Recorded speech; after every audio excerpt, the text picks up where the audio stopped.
Let me talk about one more book, though, before we get into the break, and that is Time Before Time, number 29, the series finale.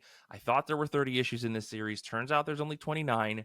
My brain can't comprehend that. I just assumed that a series was going to end at 30. But anyways, this is the series finale. This is by Rory McConville and Declan Shalvey on writing, art by Joe Palmer, colors by Chris O'Halloran.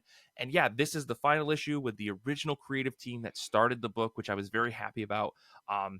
I honestly couldn't say there was a better way to end this book, given how the previous arc kind of wrapped itself up with this big question mark of where is this one character, where is another character. And I'm being so vague because, God, you all need to just go read this book. It's like my favorite sci-fi series to come out in the last decade.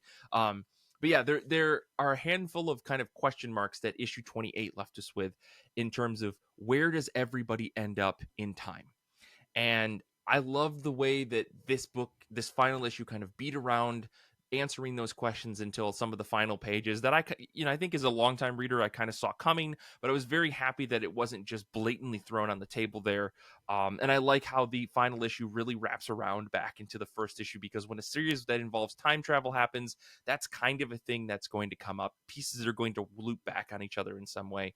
But the thing that has been consistent about this book since its debut is that it uses time travel in a way that doesn't try to get into the weeds of sci-fi in order to create a compelling tale of a slightly bleak look at the future.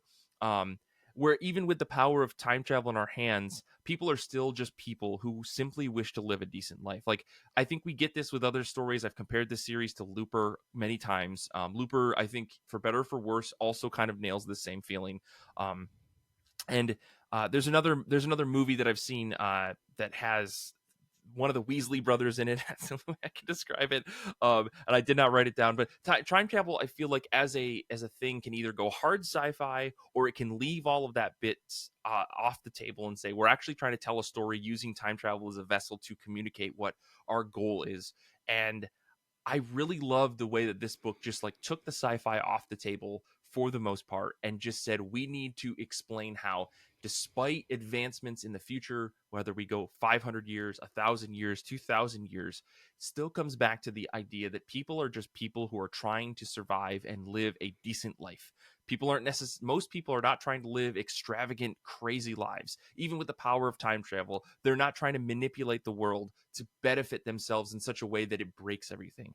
Most people who are using time travel in this world are using it because, one, they have no other option and they just want to go back in time or forward in time or something to try to just live a regular life, or they're underground mobsters who are trying to use it to help those people, right? Because the conceit of this series is that there are people who have no other option and they need to escape the current time that they live in. And so they pay this underground group called the Syndicate to basically take them back in time to like the 1980s from the year 2157 or something. I think that's a good example. And we see that consistently over and over in this book, it is just a story about people trying to survive. And I love that. And the final issue of this book knocked me off my seat. I was so happy with it. Yeah, I hope everyone goes and reads this.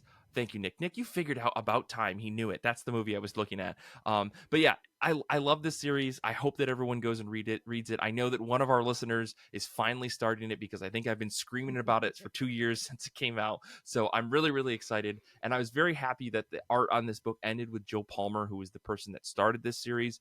Time Before Time has changed out artists every once in a while. Like Declan Shalvey even came in and did like a guest spot a few times as the writer and artist.